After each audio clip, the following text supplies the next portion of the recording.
বলতেছে এই মৌসুমি, এদিকে আয় বা মৌসুমি আয়, শুধু মৌসুমি আয় এতটুকু বলছে। তো সে বলছে কাকি ডাকলো নাকি, তার ঘুম ভেঙে গেছে।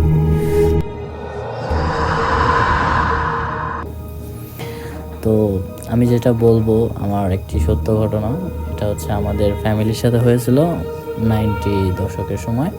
তো তখনকার সময় হচ্ছে যে বিদ্যুৎ নাই বললেই চলে, বা বিদ্যুৎ থাকতো না একদম বাজার বা শহর এলাকা ছাড়া।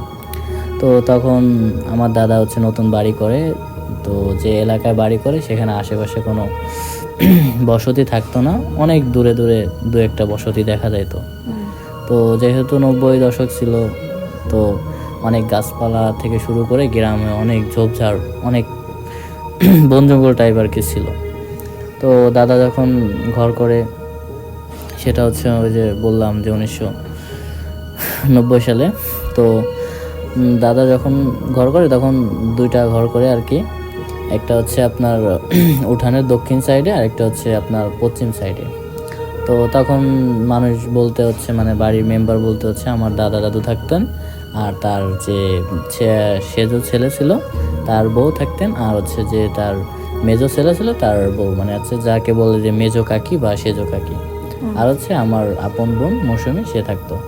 তো 5 জন মানুষ থাকতো।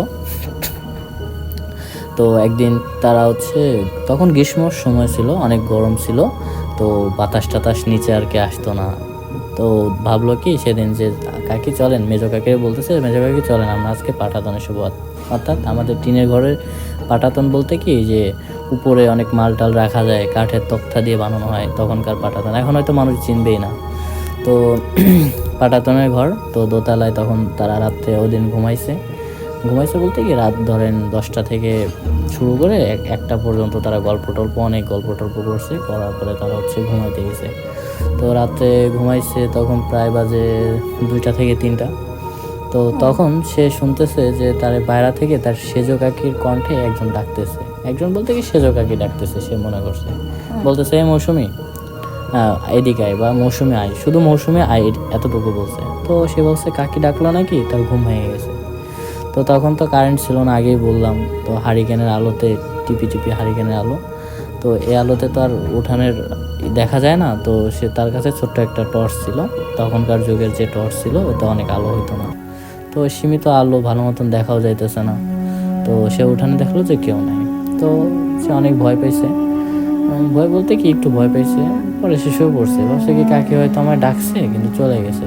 সে আবার কতক্ষণ 2-3 মিনিট শোয়ার পরে আবার শুনতে পাইতেছে এমন সময়, এখন ডাকটাকে 2টা দিছে দিলে, এখন সে পাশে কাকির ডাক দিছে, যে মেজো কাকি ছিল তাকে ডাক দিছে যে কাকি উঠেন তো, দেখেন আমার সেজো কাকি মনে হয় ডাকতেছে, মৌসুমি বলে দুইটা ডাক দিছে।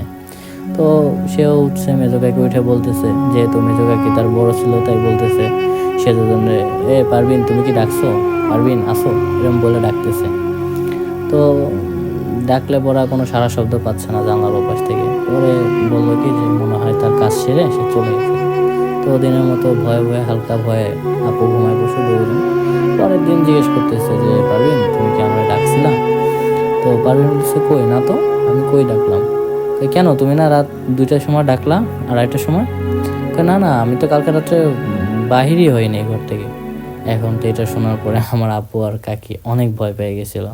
তো এই আর কি ঘটনা, যদিও ছোট ছিল, তারপর বাস্তব লাইফে ঘটে যায় একটা কাহিনী।